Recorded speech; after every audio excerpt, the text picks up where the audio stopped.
August 2021 நடுராத்திரி 2 மணிக்கு அபிஷேக் அப்படின்ற பையன் தன்னோட வீட்டு வாசல்ல இருந்துட்டு கதவை தட்டுறான்.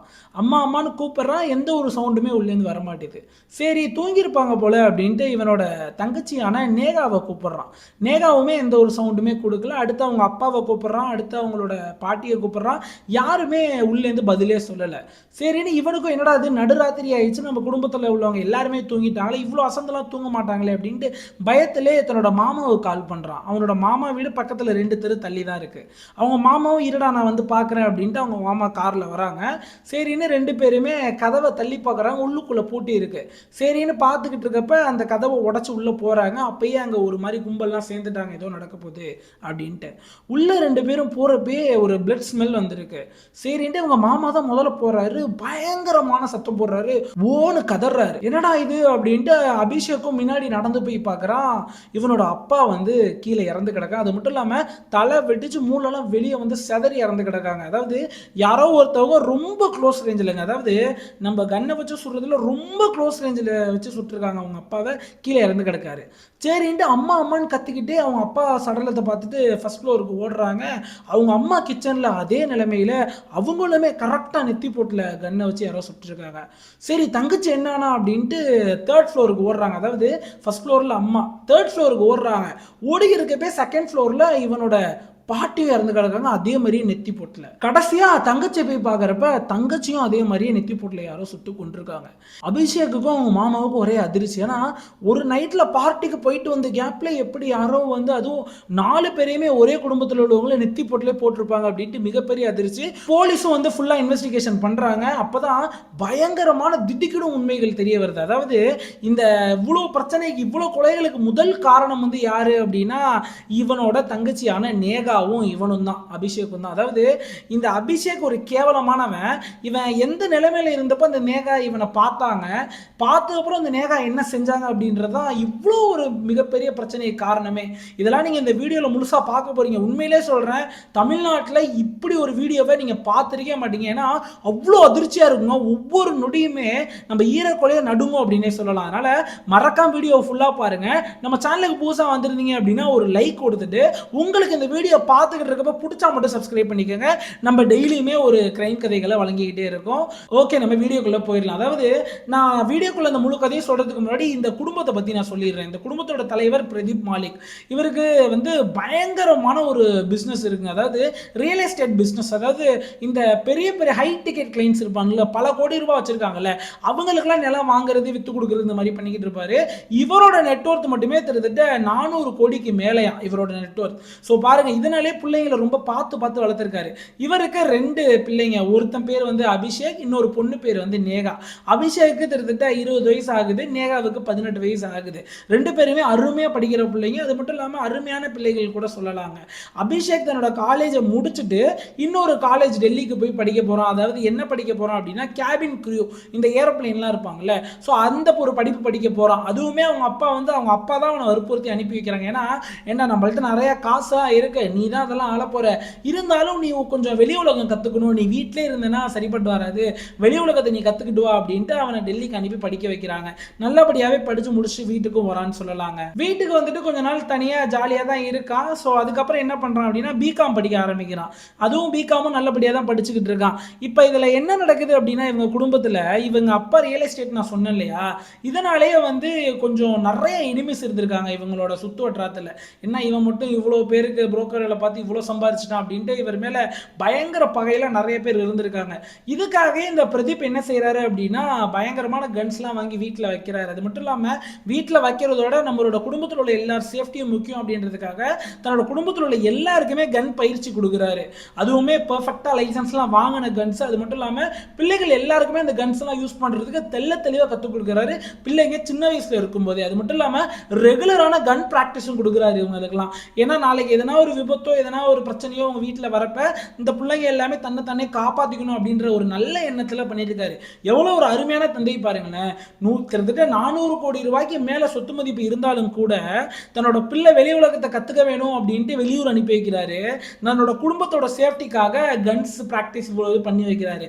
உண்மையிலே ஒரு அருமையான தந்தைன்னு நம்ம சொல்லலாம். சரி ரைட், இப்போ உங்களுக்கு இந்த குடும்பத்தை பற்றின பேசிக்கான இன்ஃபர்மேஷன் எல்லாமே தெரிஞ்சிருக்கும். நம்மளோட கதையோட முதல் பகுதிக்கு வருவோம். நான் முன்னாடியே சொன்னேன் இல்லையா, அதாவது அபிஷேக் அப்படின்ற பையன் தன்னோட வீட்டுக்குள்ள போறான். தன்னோட மாமாவோட உள்ள 4 சடலங்கள் இருக்கு. இவனோட அப்பா, இவனோட தங்கச்சி, இவனோட அம்மா, இவனோட பாட்டி எல்லாருமே இறந்து கிடக்காங்க. போலீஸ் என்ன செய்யறாங்க அப்படின்னா ஆரம்பத்தில் இது இன்வெஸ்டிகேஷன் பண்றப்ப போலீஸுக்கு தெளிவான ஒரு நோக்கம் தெரியுது. அதாவது இவங்க அப்பா ஆல்ரெடி மிகப்பெரிய அதிபர், அதனாலேயே நிறைய எனிமிஸ் இருக்கலாம், அவங்க யாருன்னா போட்டு தள்ளி இருக்கலாம் அப்படின்ட்டு தான் ஆரம்பத்தில் இதை கேஸையே க்ளோஸ் பண்ணிடலாம், போட்டு தள்ளி இருப்பாங்க அப்படின்ட்டு தான் பேசிக்கிட்டு இருக்காங்க. அப்போ பேசிக்கிட்டு இருக்கப்போ ஒரு கான்ஸ்டபிள் என்ன கேட்குறாரு அப்படின்னா அந்த பெரிய அதிகாரியை பார்த்து, ஐயா ஒருவேளை நான் அந்த கொலையெல்லாம் பண்ணவனா இருந்தேன் அப்படின்னா, நான் அந்த பிரதீப் மாலிகோட எதிரியா இருந்தேன் அப்படின்னா நான் ஃபர்ஸ்ட் யாரை போட்டு தள்ளுவேன்னா அந்த அபிஷேக்ன்ற பையனை தான் போட்டு தள்ளுவேன். ஏன்னா ஐயா யோசிச்சு பாருங்க, இந்த பிரதீப் மாலிக்கு கிட்டத்தட்ட 400 கோடி ரூபாய்க்கு மேல சொத்து இருந்தாலுமே ஒரே ஒரு ஆண் வாரிசு தான். அந்த ஆண் வாரிசு யாரு? அபிஷேக். அவனை போட்டு தள்ளிட்டாலே அவனோட அத்தியாயம் எல்லாமே அழிஞ்சிரும் இல்லையா? நான் எதுக்கு அவனை மட்டும் விட்டுட்டு பொம்பளை பிள்ளையும் ஏன் பெண்களையும் போய் தொட போறேன், ஏன் கொல்ல போறேன் அப்படின்ற மாதிரி அந்த கான்ஸ்டபிள் கேட்கிறாரு. அப்பதான் அந்த பெரிய அதிகாரிக்கு ஒரு மிகப்பெரிய சந்தேகம் வருது. ஆமால ஒருத்தன் ஒரு குடும்பத்தில் உள்ள 4 பேர் எல்லாரையுமே போட்டு தள்ளி இருக்கான். அது மட்டும் இல்லாம அவன் ஏதோ ஒரு எனிமின்றதும் நமக்கு ஒரு சஸ்பெக்டா இருக்கு. அப்படி இருக்கப்போ ஃபர்ஸ்ட் இவனை தானே போட்டு தள்ளி இருக்கணும், ஏன் இவனை விட்டுட்டு மித்தவங்களை போட்டு தள்ளாங்க அப்படின்ட்டு மிகப்பெரிய சந்தேகம் எழுது போலீஸுக்கு. ரெண்டாவது சந்தேகம் என்ன அப்படின்னா ஒரு க்ளோஸ் ஷாட்டுங்க. இந்த எல்லா ஷாட்டுமே 4 பேர் இறந்துருக்காங்க அப்படின்னா இவங்க 4 பேரையுமே பயங்கரமாக கொண்டிருக்கானுங்க. அது மட்டும் இல்லாமல் ரொம்ப க்ளோஸ் ரேஞ்சில் கொண்டிருக்காங்க. இப்போ ஒருத்தன் எனிமீஸாக ஏதோ வந்து கொல்ல போகிறான் அப்படின்னா அவன் தூரத்துலேருந்து ஸ்னைப்பர் வச்சோ எதனா வச்சு போட்டிருக்கலாம். இன்னும் பல்வேறு மெத்தட்ஸ் ஆஃப் யூஸ் பண்ணியிருக்கலாம் கொலை பண்ணுறதுக்கு. ஏன்னா ஈஸியாக தப்பிக்கிற மெத்தட். அவன் எதுக்கு வீட்டுக்குள்ளே போந்து ரொம்ப க்ளோஸ் ரேஞ்சில் ரிஸ்க் எடுத்து எதுக்கு மர்டர் பண்ண போகிறான் அப்படின்னும் ரெண்டாவது சந்தேகம் வருது. இந்த 2 சங்கத்தையும் வச்சுக்கிட்டே ஃபர்ஸ்ட் என்ன செய்கிறாங்க அப்படின்னா இந்த அபிஷேக்கையும் இந்த மாமாவையும் விசாரிக்க ஆரம்பிக்கிறாங்க. ஃபர்ஸ்ட் இந்த மாமா கேரக்டருக்கு வருவோம். இந்த மாமா கேரக்டர் நான் ஆல்ரெடி சொன்ன மாதிரி அவரோட வீடு 2 தெரு தள்ளி இருக்கு. மாமா கேரக்டரை ஃபுல் அண்ட் ஃபுல் அனலைஸ் பண்ணிட்டாங்க. அவர் ரொம்ப நல்லவர், அவருக்கும் இந்த கொலைகளுக்கு எந்த ஒரு சம்பந்தமும் இல்லை அப்படின்றது போலீஸ் தெளிவாகவே கண்டுபிடிச்சிட்டாங்க. இப்போ இந்த அபிஷேக் வருவோம். இந்த அபிஷேக்கை பற்றி விசாரிக்கும் போது முதல் கேள்வி அபிஷேக் என்ன கேட்குறாங்க அப்படின்னா, சரி தம்பி உங்கள் வீட்டில் 4 சடலங்கள் இருந்துச்சு, நீ உங்கள் மாமாவை போய் பார்த்தீங்க அப்படின்னு சொல்கிறீங்க. அதாவது அந்த சம்பவம் நடந்தப்ப நீ ஏன் வீட்டில் இல்லை, நீ எங்கே இருந்த அப்படின்ற மாதிரி ஒரு அதிர்ச்சியான கேள்வி கேட்குறாங்க. அதுக்கு அபிஷேகம் அப்படி கொஞ்சம் கூட திணறாம ஈஸியாக ஒரு பதில் சொல்கிறான். சார் நான் வந்து என்னோட ஃப்ரெண்ட்ஸ் பார்ட்டியில் இருந்தேன், எனக்கு தெரியாது சார், நான் பார்ட்டி முடிச்சு நைட்டு 2 மணிக்கு தான் சார் வந்தேன் அப்படின்ற மாதிரி சொல்கிறான். சரின்னு இதை கிராஸ் வெரிஃபை பண்ணுவோம் அப்படின்ட்டு அந்த சிசிடிவி ரெக்கார்ட் இவனுங்க போன அந்த லக்ஸரியான ஹோட்டலில் போய் சிசிடிவி ரெக்கார்ட்லாம் வாங்கி பார்க்குறாங்க. அதில் தெளிவாக தெரிய வருது அபிஷேக் தான் அங்கே இருந்தான் அப்படின்றது. அதனாலேயே போலீஸ் என்ன செய்கிறாங்க அப்படின்னா இவனும் இருக்காது, எப்படி இப்போ மகனே தன்னோட அப்பாவை இந்த மாதிரிலாம் பண்ணியிருப்பான், தன்னோட குடும்பத்தை எப்படிலாம் பண்ணியிருப்பான் அப்படின்ட்டு இதை நார்மலாக விடுறாங்க. இருந்தாலுமே இவன் அடிக்கடி போலீஸ் ஸ்டேஷன் வர சொல்லிட்டு அபிஷேக் விசாரணை நடந்துக்கிட்டே தான் இருக்கு. ஒரு நார்மலான பட்சத்தில் உனக்கு யாருன்னா ரியல் எஸ்டேட் மேல யாருன்னா உனக்கு வந்து சந்தேகம் இருக்கா, அப்போ உங்க அப்பா யாருக்குலாம் பேசுவாரு அப்படின்ற மாதிரி கேட்டுக்கிட்டு இருக்கப்பயே ஒரு போலீஸ் என்ன நோட் பண்றாரு இந்த அபிஷேக் அப்படின்னா ஒரு கேவலமான செய்கைகள்லாம் நோட் பண்றாரு. அதாவது அபிஷேக் அப்படின்ற ஒரு ஆண், கிட்டத்தட்ட அவனுக்கு இப்போ 20 வயசுக்கு மேல ஆயிருச்சு இல்லையா, ஆனா அவனோட செயல்கள் எல்லாமே கொஞ்சம் பெண்மையா இருக்கு. ஒரு பேசுறதா இருக்கட்டும், ஒரு மாதிரி கை அசைவுகள்லாம் ஒரு பெண் பேசினா எப்படி இருக்கும் அந்த மாதிரி ஒரு பெண் அசைவில் இருந்திருக்கு. இதெல்லாம் போலீஸ் நோட் பண்ணிட்டு அந்த போலீஸ்குள்ள டிஸ்கஷன் பண்றாங்க. அது மட்டும் இல்லாம அவரோட முகத்துல மேக்கப்லாம் இருந்திருக்கு. இதெல்லாம் நோட் பண்ண போலீஸ் என்ன செய்யறாங்க அப்படின்னா இவனை பத்தி ஃபர்ஸ்ட் நம்ம கேரக்டர் செக் பண்ணணும் அப்படின்ட்டு இந்த அபிஷேக்கோட முழு கேரக்டரை செக் பண்ணலாம் அப்படின்னு விசாரணை ஆரம்பிக்கிறாங்க. சுத்தி உள்ளவங்க எல்லார்ட்டையும் இவனோட ஃப்ரெண்ட்ஸ் எல்லார்ட்டையும் விசாரணை ஆரம்பிக்கிறாங்க. அப்பதான் பயங்கர அதிர்ச்சியான ஒரு விஷயம் தெரிய வருது. இவனோட ஃப்ரெண்ட்ஸ் அப்புறம் இவனோட கேரக்டர்லாம் வச்சு அனலைஸ் பண்ணப்ப இவன் ஒரு ஓரினை சேர்க்கையாளர் அப்படின்றது தெரிய வருது. அதாவது இந்த ஹோமோ இதுன்னு சொல்லுவாங்கல்ல, அதாவது ஒரு ஆண் குழந்தையே தவறான உறவுல இருக்குது. ஸோ இதெல்லாம் தெரிய வந்தோடனே போலீஸ் என்ன செய்யறாங்க அப்படின்னா ஒரு பயங்கரமான சந்தேகம் எழும்புது. சரின்னு இந்த அபிஷேக்கோட மொபைலை தனியாக வாங்கி வெரிஃபை பண்றாங்க. சரின்னு அவன் கான்டாக்ட் லிஸ்ட்ல போய் கான்டாக்ட்லாம் பார்த்துக்கிட்டே வராங்க. அப்போ பார்த்தா இவனோட மொபைல ஹஸ்பண்ட் அப்படின்னு சேவ் ஆயிருக்கு ஒரு நம்பர். என்னடா அது ஆச்சரியமா இருக்கே அப்படின்ட்டு ஃபர்ஸ்ட் போலீஸ் என்ன சஸ்பெக்ட் பண்றாங்க அப்படின்னா சரி அபிஷேக்கோட அம்மா ஏதோ அபிஷேக்கோட அப்பா நம்பரை ஹஸ்பண்ட் இவனோட மொபைலில் சேவ் பண்ணி வச்சிருக்கணும் இருக்கலாம்ல அப்படின்னு சஸ்பெக்ட் பண்ணிட்டு அந்த நம்பருக்கு கால் பண்ணி பார்க்குறாங்க. கார்த்திக்னு ஒருத்தன் எடுக்கிறான். என்னோட ஹஸ்பண்ட் இல்லை சேவ் ஆயிருக்க, கார்த்திக் எடுக்கிறானே அப்படின்ட்டு இதில் வெரிஃபை பண்ணுறப்ப தான் இன்னொரு பயங்கரமான அதிர்ச்சியான சம்பவம் தெரிய வருது. அதாவது இந்த அபிஷேக்கும் கார்த்திக்கும் 2 பேரும் லவ் பண்ணிட்டு இருக்காங்க. 2 பேரும் லவ்வர்ஸா. இதெல்லாம் தெரிஞ்சோடனே போலீஸ் தெரிய வந்துருச்சு. இதில் பயங்கரமான விஷயம் இருக்கு. இந்த அபிஷேக் தான் இந்த முழு குற்றத்துக்கு காரணம் அப்படின்றத ஒரு 70% கண்டுபிடிச்சிட்டாங்க. இன்னும் 30% அவன் வாயிலேருந்து வாங்குறது மட்டும் தான் பாக்கி. சரின்னு அபிஷேக்கை கூப்பிட்டு பயங்கரமான கிறுக்குப்பிடி விசாரணை செய்யறாங்க. அவன் எல்லாத்தையும் சொல்ல ஆரம்பிக்கிறான். அதாவது 12th முடிச்சுட்டு இவன் டெல்லிக்கு அந்த கேபின் க்ரூ படிக்க போயிருந்தான்னு சொன்னேன் இல்லையா, அந்த படிப்பு படிக்கிறப்ப இவனுக்கு ஒரு ஃப்ரெண்டு பழக்கமாக இருக்கு. அவனோட பேர் கார்த்தி. இந்த போட்டோ போடுறான் பார்த்துக்கோங்க. அதாவது இந்த கார்த்தியோட கேரக்டர் பார்த்தீங்கன்னு வைங்களேன், அவனும் நல்லா வந்தாங்க. ஆனால் ஒரே ஒரு பெரிய பிரச்சனை என்ன அவன்கிட்ட அப்படின்னா, சிறுவர்கள் மீது ஒரு ஈர்ப்பு இருக்குமா, அவனுக்கு தவறான பார்வை இருக்குமா சிறுவர்கள் மீது. இது ஒரு பயங்கரமான கேவலமான விஷயம் இல்லையா. இந்த பழக்கத்தை என்ன செய்யறான் அப்படின்னா அவன் கார்த்திக் இந்த அபிஷேக் கொண்டு வர பார்க்குறான். அபிஷேக் இன்ஃப்ளூயன்ஸ் பண்ணுறான். நம்ம சாதாரண விஷயங்க, ஒரு தண்ணி அடிக்கிறவனை சேர்ந்தா நம்மளும் என்ன பண்ணுவோம், தண்ணி அடிக்க ஆரம்பிச்சிடும். அந்த மாதிரி அபிஷேக்கும் இந்த கார்த்திக் கூட சேர்ந்து தவறான விஷயங்கள்லாம் செய்ய ஆரம்பிக்கிறான். இது நாளடைவில் என்ன ஆகுது அப்படின்னா ஓரினை சேர்க்கையாளர்களாக இவங்க 2 பேரும் மாறுறானுங்க. மாறுறது மட்டும் இல்லாமல் இவனுங்களோட ஃப்ரெண்ட்ஷிப்பு ஒரு ரிலேஷன்ஷிப்பாக மாறுது. நான் முன்னாடியே சொன்ன மாதிரி அபிஷேக் அப்படின்றவனுக்கு பயங்கரமான ஃபேமிலி பேக்ரவுண்ட், கிட்டத்தட்ட 400 கோடிக்கு மேலே சொத்து மதிப்பு இருக்கு. இவனுக்கே தனியான கார்டு, தனியான பயங்கர செலவு பண்ணுறதுக்கு இவங்க அப்பா காசு கொடுத்துருவாராம். இவனோட அக்கௌண்ட்ல எப்பயுமே லட்சக்கணக்கில் காசு இருந்துகிட்டே இருக்குமா. அப்படியே காசு தீர்ந்தாலும் அவங்க அப்பா டாப் பண்ணிக்கிட்டே இருப்பாராம். எந்த ஒரு கேள்வியுமே கேட்க மாட்டாராம் அந்த பிரதீப் மாலிக் அப்படின்றது. பையன் தானே செலவு பண்ணா செலவு பண்ணிட்டோம், வெளியூர்ல போய் இருக்கான், படிக்கிறான், எப்படியோ என்ஜாய் பண்ணிட்டு போட்டோம் அப்படின்னு விட்டுருவாராம். போலீஸும் அபிஷேக் விசாரிச்சுட்டு இருக்கப்பே ஒரு கேள்வி கேட்கறாங்க. சரி, நீயும் அவனை தான் கேவலமான ரிலேஷன்ஷிப்ல இருக்கீங்க, சரி இதுக்கு மேல நீங்க என்ன நல்லா பண்ணிருக்கீங்க அப்படின்ற மாதிரி கேட்க ஆரம்பிக்கிறாங்க. அப்ப என்ன சொல்றான்னா, நாங்க வண்டியில லாங் டிரைவ்லாம் போவோம் சார் அப்படின்னு சொல்லிட்டு அவன் நார்மலா ஆஃப் பண்ணிடுறான். அதுக்கு மேல எதுவுமே வாயை திறந்து சொல்ல மாட்டான். சரின்னு போலீஸ் அவனோட மொபைல் எடுத்து ஃபுல்லா செக் பண்ணப்பதான் என்ன தெரியுது, நிறைய பில்ஸ் போலீஸுக்கு கிடைக்குது. அதாவது எல்லாமே லக்ஸரியான ஹோட்டல்ஸ். அதாவது ஒரு நைட் அந்த ஹோட்டல்ல தங்கணும்னாலே கிட்டத்தட்ட 1.5 லட்ச ரூபா 2 லட்ச ரூபா ஆகுமா. அது மட்டும் இல்லாமல் அந்த ஹோட்டல்ஸ்ல மேலே ஸ்விம்மிங் பூல் அந்த மாதிரி நிறைய லக்ஸரியான விஷயங்கள் எல்லாமே இருக்கும். டெல்லியில உள்ள டாப் ஹோட்டல்ஸ் எல்லாத்துலயுமே ரூம் புக் பண்ணியிருக்கான். அதுவுமே 4 நாள் 5 நாள் அப்படின்ட்டு பயங்கர காசு, கிட்டத்தட்ட 20 லட்சத்துக்கு மேல ஹோட்டல் பில்ஸ்ல மட்டுமே செலவு பண்ணியிருக்கான் அந்த அபிஷேக் மாலிக் அப்படின்றது. சரின்னு ஹோட்டல் ரெக்கார்ட்ஸ் எல்லாம் எடுத்து பார்க்குறப்ப 2 பேர் தாங்க அந்த ரூம்ல எல்லாம் தங்கியிருக்காங்க. யாருன்னு பார்த்தீங்கன்னா அபிஷேக்ன்றவனும் கார்த்திக் அப்படின்றவனும். இவ போலீஸுக்கு தெளிவா தெரிஞ்சிருச்சு இவனுங்க இந்த மாதிரி கேவலமான செயலெல்லாம் ஈடுபட்டு இருக்காங்க அப்படின்ட்டு. அப்பதான் போலீஸ் மேலும் கிறுக்குப்பிடி விசாரணை ஆரம்பிக்கிறப்ப தெளிவான விஷயங்களை சொல்ல ஆரம்பிக்கிறான். அதாவது இந்த கார்த்திக் அப்படின்றவனோட அந்த கேபின் க்ரூ படிப்பு முடிகிற வரையும் தான் அங்க இருந்திருக்கான் இவன் அபிஷேக் அப்படின்றவன். இவனுக்கு 2 பேரும் ஒன்னா இருந்து அந்த படிப்பு முடிஞ்சோடனே இவன் தான் வீட்டுக்கு வந்துட்டு பிகாம் செய்ய ஆரம்பிச்சிட்டான் அப்படின்னு நான் சொன்னேன் இல்லையா. அபிஷேக்கு தனிமையா இருக்க முடியல. இதனாலேயே கார்த்திகை போன் அடிச்சு அடிக்கடி கூப்பிட்டு இருந்திருக்கான் வீட்டுக்கு. அது மட்டும் இல்லாம கார்த்திகா அபிஷேக்கோட அப்பாவான பிரதீப் மாலிக்கிட்ட முழுசா இன்ட்ரோடியூஸ் பண்ணி வைக்கிறான். என்னோட நெருங்கிய நண்பன் அப்படின்னு இன்ட்ரோடியூஸ் பண்ணி வைக்கிறான். அவனோட வீட்லயும் ஏத்துக்கிறாங்க. யாருக்கும் எந்த ஒரு சந்தேகமும் ஆரம்பத்துல வரல. எப்படி வரும், 2 பேருமே ஆம்பளை பசங்க தானே, சரி 2 பேரும் க்ளோஸ் ஃப்ரெண்ட்ஸ் அப்படின்னு அவனை தங்கலாம் வைக்கிறாங்க வீட்டுல. கிட்டத்தட்ட வாரத்திலேருந்து மாசக்கணக்கா அந்த கார்த்திக்ன்றவன் அபிஷேக் வீட்லயே தங்கியிருக்கான். என்ன நடக்குது அப்படின்னா அபிஷேக்கோட தங்கச்சியான நேகா ஒரு சில விஷயங்களை நோட் பண்றாங்க. அதாவது இந்த பெண்மை குணம் அபிஷேக் இருக்கிறத ஃபர்ஸ்ட் நோட் பண்றாங்க. எந்த விஷயத்த சொல்றாங்க அப்படின்னா ட்ரெஸ்ஸிங், ஒரு மாதிரி ட்ரெஸ்ஸிங்ல கேர்லியா ஒரு மாதிரி கேர்ள்ஸ் யூஸ் பண்ண கலர்ல ட்ரெஸ் போட்டுக்கிட்டே இருந்திருக்கான். ஏன்னா அதுக்கு முன்னாடி அந்த மாதிரியான கலர்ல ட்ரெஸ் போட மாட்டானா. அதுவும் கார்த்திக் எப்பப்பெல்லாம் இவங்க வீட்டில் தங்குறானோ அந்த வாரக்கணக்கில் தங்குவான்னு சொல்றேன், அப்ப எல்லாமே அபிஷேக்ன்ற ஒரு மாதிரி கேர்லியா ட்ரெஸ் பண்ண ஆரம்பிச்சிருக்கான். இதை நேகா நோட் பண்ணிட்டு ஆன்லைன்ல இதெல்லாம் போட்டு செக் பண்றாங்க. எதுக்காக ஒரு ஆண் இந்த மாதிரி கேர்லியா ட்ரெஸ்லாம் போடுறாங்க அப்படின்னு செக் பண்றப்ப ஆன்லைன்ல வந்திருக்கு ஹார்மோன் மாற்றத்தினால இந்த மாதிரி மாறிடுவாங்க ஒரு சில ஆண்கள், அவங்கள்ட்ட இந்த மாதிரியான சிம்டம்ஸ்லாம் இருக்கும் அப்படின்னு செக் பண்றாங்க. சரி, இதெல்லாம் பார்த்துட்டு நேகாவுக்கு ஒரு ஆச்சரியம். அப்படியுமே தன்னோட அண்ணனை முழுசா நம்பியிருக்காங்க, நம்மளோட அண்ணன் அப்பெல்லாம் இருக்க மாட்டாரு அப்படின்ட்டு. அதுக்கப்புறம் என்ன நோட் பண்றாங்க அப்படின்னா நடையில ஒரு மாதிரி இடுப்பெல்லாம் வளைச்சு வளைச்சு ஆட்டிக்கிட்டு கேர்லியே நடக்க ஆரம்பிச்சிருக்காரு அபிஷேக். அப்போ உறுதியாவே என்ன நம்புறாங்க நேகா அப்படின்னா, ஓகே நம்மளோட அண்ணன் ஒரு இதுவா மாறிட்டான் அப்படின்றது நோட் பண்றாங்க. சரி, அண்ணன் மாறிட்டான், இவங்க 2 பேரும் ஃப்ரெண்ட்ஷிப் தானா இல்ல இது ஒரு தப்பான உறவா அப்படின்றத செக் பண்ணணும் அப்படின்றதுக்காக நடுராத்திரி நேகா என்ன செய்யறாங்க அப்படின்னா அபிஷேக்கோட ரூமுக்கு போறாங்க. ரூமுக்கு போயிட்டு எதுவுமே தெரியாத மாதிரி விண்டோ வழியா எட்டி பாக்குறாங்க. அப்பதான் அதிர்ச்சியான விஷயம் நேகாவுக்கு நடக்குது. அதாவது இவங்க 2 பேரும் தனிமையில இருக்கிறது நேகா பார்த்துட்டாங்க. யாரு, அபிஷேக்கும் கார்த்திக்கும் தனிமையில இருக்கிறத பார்த்துட்டாங்க. பார்த்த உடனே ஒரு அருமையான தங்கச்சி என்ன தெரியுமா செஞ்சாங்க, நேரா ஓடி போய் அவங்க அப்பாட்ட சொல்லிட்டாங்க எல்லா விஷயத்தையுமே.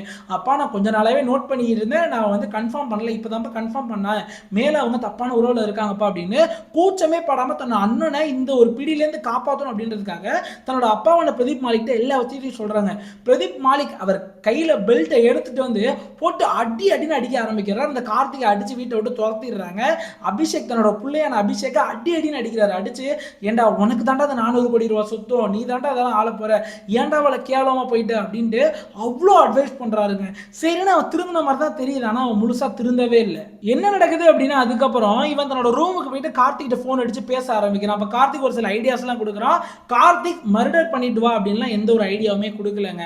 கார்த்திக் என்ன ஐடியா கொடுக்குறான் அப்படின்னா, நம்ம 2 பேரும் கல்யாணம் பண்ணி எங்கன்னா கண்காணாத இடத்துக்கு போயிடும், அது மட்டும் இல்லாம உன்னை நான் கல்யாணம் பண்ணா நீ இந்த மாதிரி ஆண் தோற்றத்துல இருந்தா முடியாது, நீ ஒரு பெண்ணை ஆப்ரேஷன் பண்ணி மாறணும் அப்படின்னு இருக்கான் கார்த்திக். அதுக்கு இந்த அபிஷேக் அப்படின்றவனும் சரி ஓகே நான் பெண்ணாவே மாறிடுறேன் அப்படின்னு சொல்லியிருக்கான். இவன் ஆடுற ஆட்டத்தெல்லாம் பாருங்களேன், எனக்கெல்லாம் இதெல்லாம் எப்படி சொல்றதுங்க, என்ன தப்பா நினைச்சாதீங்க. அதாவது இந்த மாதிரி உறவை நான் கேவலம்னு சொல்றேன், தப்புன்னு சொல்றேன்லாம், நான் வளர்ந்த விதம் அப்படி. சின்ன வயசுல நான் ஒரு கிராமத்தான் தான், எனக்கு இது தப்பா தான் படும். நீங்க சிட்டில இருந்து இதெல்லாம் பாத்தீங்க அப்படின்னா உங்களுக்கு சாதாரணமா இருக்கலாம். அதனால எனக்கு வந்து நீங்க புகுத்தக்கூடாது, இதுதான்ப்பா தம்பி நேச்சர், அதெல்லாம் வந்து நீ கண்டுக்க கூடாதுப்பா, இது எல்லாமே சரிதான்ப்பா அப்படின்னு யாரும் தூக்கிட்டு வந்துடாதீங்க, நான் கிராமத்தான், அதனால இதெல்லாம் நான் சப்போர்ட் பண்ணவே மாட்டேன். சரி ஓகே நம்ம கதைக்கு வருவோம்.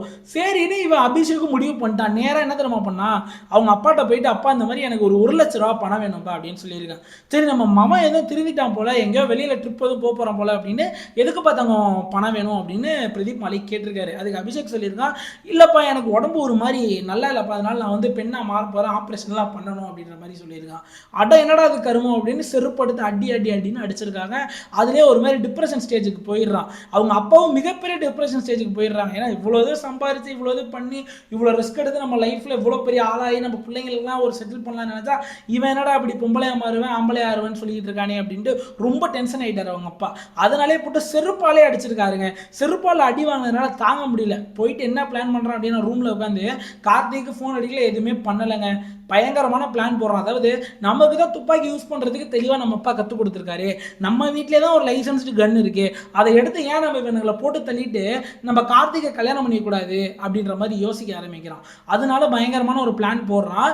நைட் எல்லாரும் தூங்கினோடனே பொறுமையாக பூனை மாதிரி அவங்க அப்பாவோட ரூமுக்கு போயிட்டு அந்த கன்னை எடுத்து வச்சிடறான். கன்னை எடுத்து வச்சுட்டு அவன் நினச்சிருந்தா நைட்டே போட்டு தள்ளியிருக்கலாம் இல்லையா, என்னமோ அவனுக்கு வந்து தூங்குறப்ப போட்டு தள்ளக்கூடாது, அவங்க வந்து நல்லா நடமாடிட்டு இருக்கிறப்ப போட்டு தள்ளணும் அப்படின்னு தோணி இருக்கும் போல. என்ன செய்யறான் அதுக்குன்னா, அதுக்கு அடுத்த நாள் காலையில் எந்திரிச்ச உடனே சரி இன்னைக்கு நம்ம இதை வந்து எக்ஸிக்யூட் பண்ணலாம் அப்படின்ட்டு டைமிங் பார்த்துக்கிட்டே இருக்கான். டைமிங் அமையவே மாட்டேங்குதுன்னா வீட்டுக்கு ஆள் வந்துகிட்டே இருக்காங்க. அவங்க அப்பா ரியல் எஸ்டேட்ல, இதுக்காக நிறைய புரோக்கர்ஸ் வந்துகிட்டே இருக்காங்க, நிறைய மிடில் மேன்லாம் வந்துகிட்டே இருக்காங்க. இதனால இவனோட பிளானை எக்ஸிக்யூட் பண்ணவே முடியல. சரி என்ன செய்யறான் அப்படின்னா, நைட் ஆகுது, ஒரு 8 மணிக்கு மேலே வருது. ஃபர்ஸ்ட் என்ன செய்யறான் அப்படின்னா, நேராக தங்கச்சி ரூமுக்கு போறான். நேகாவோட ரூமுக்கு 3rd ஃப்ளோர்ல 3வது மாடிக்கு போயிட்டு தங்கச்சியோட ரூம்குள்ள போறான். ரூம்குள்ள போன உடனே என்ன பண்றான் அப்படின்னா, அவன் தங்கச்சி அப்படிதான் வந்து டிவி பார்த்துட்டே உட்காந்துருக்காங்க, கையில போன் நோண்டிட்டு டிவி ரெண்டையுமே பார்த்துட்டு உட்காந்துருக்காங்க. என்ன செய்யறான் அப்படின்னா, பொறுமையா தன்னோட கதவை அந்த ரூமோட கதவை மூடிட்டு லாக் போட்டுறான். லாக் போட்டுட்டு சிரிச்சுக்கிட்டே தங்கச்சி என்னமோ பேசிக்கிட்டே போயிட்டு அந்த டிவி வால்யூமை ஃபுல்லா அதிகமாக்குறான். தங்கச்சிக்கு ஒண்ணுமே புரியல, என்னடா வந்தான் கதவை சாத்தினா டிவி வால்யூமை ஃபுல்லா அதிகரிக்கிறானே அப்படின்ட்டு, என்னடா ஆச்சு ஏன்டா வந்து வால்யூமை ரைஸ் பண்ற அப்படின்னு கேட்டுக்கிட்டே இருந்திருக்காங்க. ஃபுல்லா ரைஸ் பண்ணிட்டு அவன் தங்கச்சி பெட்ல உட்காந்துட்டு கேட்டுக்கிட்டே இருக்காங்க. கன்னை எடுத்து நெத்தி போட்டு ஷார்ட் பட்டுன்னு அடிக்கிறான். தங்கச்சி அங்கேயே ஸ்பாட் அவுட் ஆகிட்டு அடுத்து வெளியில வரான். வெளியில வரப்ப என்ன செய்யறான் அப்படின்னா, அடுத்து இவனோட பாட்டியை போட்டு தள்ளணும் அப்படின்னு பிளான் பண்றான். இவனோட பாட்டிக்கு இவனை ரொம்ப பிடிக்குமாங்க. இவன் சின்ன வயசுலேருந்து இந்த கிட்டாரு, இந்த ஒரு சில இந்த மியூசிக்கல் இன்ஸ்ட்ருமெண்ட்லாம் வாசிப்பாங்களாம். அதெல்லாம் அவங்க பாட்டி உட்காந்து மணிக்கணப்பா கேட்டு ரசிப்பாங்களாம். இதனால இவன் என்ன பிளான் பண்றான் அப்படின்னா, பாட்டி ரூமுக்கு போயிட்டு பாட்டியை கூப்பிடுறான். பாட்டி என்னோட ரூமுக்கு வாங்க அப்படின்ட்டு. இவனோட ரூம் கொஞ்சம் மேல் ஃப்ளோர்ல இருக்கும் போல, கீழ் ஃப்ளோர் இருந்தா சவுண்ட் கேட்டும் அப்படின்றதுனால மேல் ஃப்ளோர் கூட்டு போறதுக்காண்டி பாட்டி என்னோட ரூமுக்கு வாங்க, நான் ரொம்ப டிப்ரெஷனா இருக்கேன் பாட்டி, உங்களுக்காக நான் கிட்டார் வாசிக்கிறேன், ஸோ அதனால நானும் கொஞ்சம் ஃப்ரீயாக நீங்களும் அதெல்லாம் கேட்டு ரசிப்பீங்களே அப்படின்ட்டு பாட்டி ஆசையை கூப்பிடுறான். அவங்க பாட்டிக்கு ஒரே சந்தோஷம். சரி இவ்வளோ குடும்பத்தில் பிரச்சனை இருந்தாலுமே நம்மளோட பேரை நம்ம மேலே இவ்வளோ பாசம் வச்சிருக்கானே அப்படின்ட்டு பாட்டி அவனோட ரூமுக்கு போறாங்க. ரூமுக்கு போயிட்டு பாட்டி கையால் கிட்டாரை வந்துட்டு எடுத்து கொடுத்துட்டு இப்படி பெட்டில் உட்காடுறான். உட்காந்து வாசிப்பா அப்படின்றாங்க. அவனு கிட்டார் எடுத்து வாசிச்சுக்கிட்டே இருக்கான் பாட்டு பாடிட்டு. பாட்டி நல்லா மெய் மறந்து கேட்டுக்கிட்டு இருக்காங்க. அவங்க கண் அசந்த கேப்ல கன் எடுத்து அவளே பட்டுன்னு போட்டு தள்ளுறான். பாட்டி ஸ்பாட் அவுட். இப்ப அபிஷேக் 2 பாயிண்ட் எடுத்துட்டான். சாரி, 2 பேரை போட்டு தள்ளிட்டான், தப்பா நினைச்சுக்காதீங்க. இப்ப தேர்ட் பாயிண்ட் யாரு அப்படின்னா இவனோட அப்பா தானே. சாரி இவனோட அம்மா இல்லையா. இவங்க அம்மாவை போட்டு தள்ளுறதுக்கு என்ன பிளான் பண்றான் அப்படின்னா நேரா கிச்சனுக்கு போயிடறான். கிச்சனுக்கு போயிட்டு அங்க ஏதோ தோதா இருக்கா அந்த இடம், அந்த சீக்வன்ஸ் அப்படின்றத செக் பண்ணிட்டே இருக்கா. அங்க எதுவுமே அவனுக்கு தோதா படல. சரி என்ன செய்யறான் அப்படின்னா, அம்மா அந்த மாதிரி பாட்டி ரொம்ப பசிக்குதுன்னு சொல்லுது, பாட்டிக்கு உப்புமா எடுத்துட்டு சீக்கிரம் போவோம் அப்படின்னு சொல்றான். சரின்னு அவங்க அம்மா உப்புமாலாம் எடுத்துட்டு திரும்புறாங்க. அவங்க அம்மாட்டம்மா நில்லுமா, பாட்டி எங்க இருக்குன்னு தெரியுமா அப்படின்னு கேட்கறான். எங்கடா இருக்காங்க, பாட்டி ரூம்ல இருப்பாங்க அப்படின்னு அவங்க அம்மா சொல்லியிருக்காங்க. இல்ல நான் கிட்டார் வாசிச்சேன், நான் கிட்டார் வாசிக்கிறத கேட்கறதுக்கு பாட்டி என் ரூமுக்கு வந்தாங்க, என் ரூம்ல உட்காந்துருக்காங்க, போய் குடுமா அப்படின்ற மாதிரி சொல்லியிருக்கான். சரி அவங்க அம்மாவும் சிரிச்சுக்கிட்டே அவனோட ரூமுக்கு மேல நடக்க ஆரம்பிக்கிறாங்க. பின்னாடியே அவனும் நடந்து போயிருக்கான். அவங்க அம்மாவுக்கு எதுவுமே தெரியல ஆரம்பத்துல. என்னங்க பையன் பின்னாடி நடந்து வந்தா எப்படிங்க சந்தேகம்லாம் படுவாங்க. சரின்னு அவங்க அம்மா நேரம் ரூமுக்குள்ள போறாங்க. ரூம்குள்ள போறப்பே அவங்க அம்மாவுக்கு ஒரு மாதிரி பிளட் ஸ்மெல் வந்திருக்கு. என்னடா அது பிளட் ஸ்மெல் வருது அப்படின்ட்டு அதை பெருசா எடுத்துக்காம அப்படியே அந்த ரூம்குள்ள கால் எடுத்து உள்ள வைக்கிறாங்க. உள்ள எடுத்து வச்சோடனே ஒரு சின்ன ஸ்பேஸ் இருக்கும் அவனோட ரூம்ல. அதுக்கு அடுத்து தான் வந்து அவனோட பெட்லாம் இருக்கும், அந்த டிவி அந்த ஒரு ரூம்லாம் இருக்குமா. அந்த ஸ்பேஸ்க்கு போறப்பே ஒரு மாதிரி அவங்க அம்மாவுக்கு ஒரு மாதிரி நெகட்டிவ் ஃபீலிங் வந்திருக்கு. திருப்பி ஒரு இவனை பார்க்குறாங்க. இவனை பார்த்துட்டு ஒரு லைட்டாக அவன் ஸ்மைல் பண்ணுறான். சரின்னு இவங்களுக்கு ஒன்றுமே தெரியல. திருப்பி ஒரு காலை உள்ள எடுத்து அந்த ரூமுக்குள்ளே போகிறாங்க. பார்த்தா அங்க தலை செதறி போய் இந்த அம்மாவோட அம்மா, அதாவது அபிஷேக்கோட பாட்டி கீழே சடலமா கிடக்காங்க. இதை பார்த்துட்டு தம்பின்னு அப்படியே திரும்புறாங்க. நெத்திலே போட்டிருக்கான் கரெக்டா, இங்கேயே குங்குமம் வைக்கிற இடத்துல போட்டு தள்ளிட்டான் அம்மாவையும். இப்ப 3 பாயிண்ட் எடுத்துட்டா 3 பேரை போட்டு தள்ளிட்டான். லாஸ்ட் இவனோட அப்பா. சரின்னு கீழே இறங்கி போறான் அப்பாவை போட்டு தள்ளலாம் அப்படின்ட்டு. அப்ப என்ன நடக்குது பாத்தீங்கன்னா, அப்பா வந்து அழகா உட்காந்து மிடில் மேன்ட்ட பயங்கரமான பிசினஸ் பேசிட்டு இருக்காருங்க. அது மட்டும் இல்லாம இதுவரை அவங்க அப்பா க்ளோஸ் பண்ண ப்ராப்பர்ட்டிலேயே அந்த இந்த கொலை நடந்த அன்னைக்கு ஒரு டீலிங் முடிச்சிருக்காரு. அதுலேருந்து மட்டுமே இவருக்கு எவ்வளவு கமிஷன் வந்திருக்கு அப்படின்னா கிட்டத்தட்ட 47 கோடி ரூபாய் கமிஷன் மட்டுமே வந்திருக்கு, 1.5%. அப்ப அந்த ப்ராப்பர்ட்டியோட வேல்யூ எவ்வளோன்றது பாருங்க. ஒரு அக்ரிமெண்ட் மாதிரி அந்த இடத்துல கீழே போட்டுக்கிட்டு இருக்காங்க சைட்லாம். இதெல்லாம் பக்கத்தில் உட்காந்து பார்த்துக்கிட்டே அந்த மிடில் மேன்லாம் போன அப்புறம் கொஞ்சம் நேரம் அவங்க அப்பாட்ட பேசிக்கிட்டே இருக்கான். பேசிக்கிட்டே இருக்கப்பே நார்மலாக பேசிக்கிட்டு இருக்கப்பே டக்குன்னு என்ன பண்ணுறான், ஒரு பயம் வந்துடுதுங்க. எல்லாரும் ஈஸியாக போட்டு தள்ளிட்டான். இவங்க அப்பாட்ட மட்டும் ஒரு பயம் வந்துடுது. சப்போஸ் நம்ம மிஸ் பண்ணிட்டோம்னா அப்பா நம்மள போட்டு தள்ளிடுவாரு அப்படின்ற ஒரு பயத்துல நல்லா இன்னுமே ஒரு க்ளோஸ் ரேஞ்சா இருக்கணும் அப்படின்னு ட்ரை பண்றான். அதாவது இவன் எப்படி ட்ரை பண்றான் அப்படின்னா, முன்னுக்கு முன்னாடி பேசதான் ட்ரை பண்ணிட்டு இருக்கான். அதாவது எப்படின்னா, 2 பேரும் ஒருத்தர் பார்த்த மாதிரி, அவங்க அப்பா இதுனா இவன் 2 பேரும் பார்த்த மாதிரி இருந்து ஸ்ட்ரைட்டா தான் போட்டு தள்ளணும் அப்படின்னு யோசிச்சுட்டு இருக்கான். அப்பதான் யோசிக்கிறான், நம்ம ஸ்ட்ரைட்டா போட்டு தள்ளணும்னா நம்ம அப்பாவுக்கு நிறைய வித்தெல்லாம் தெரியும், நம்ம கண்டிப்பா தப்பிச்சிருவாரு, நம்மள போட்டு தள்ளிடுவாரு அப்படின்ட்டு. சரி அப்பாவோட பக்கத்துல உட்காந்து சைட்ல இருந்து அவதான் நம்மள எப்படின்னா, பக்கத்துல உட்காந்தா நமக்கு தான் வியூ தெரியாது இல்ல சைட்ல என்ன நடக்குது அப்படின்ட்டு, சைட்ல இருந்து போட்டு தரல அப்படின்னு அவங்க அப்பாவோட பக்கத்துல உட்கார ஆரம்பிக்கிறான். பக்கத்துல உட்காந்துட்டு அவங்க அப்பாட்டு பேச்சு கொடுத்துட்டே இருக்கான். அவங்க அப்பாவும் மெய் மருந்து பேச ஆரம்பிக்கிறாரு. ரொம்ப ஷார்ட் ரேஞ்சில் கன் எடுத்து அவங்க அப்பாவையும் போட்டு தள்ளுறான். 4 பேரையும் போட்டு தள்ளுறாங்க.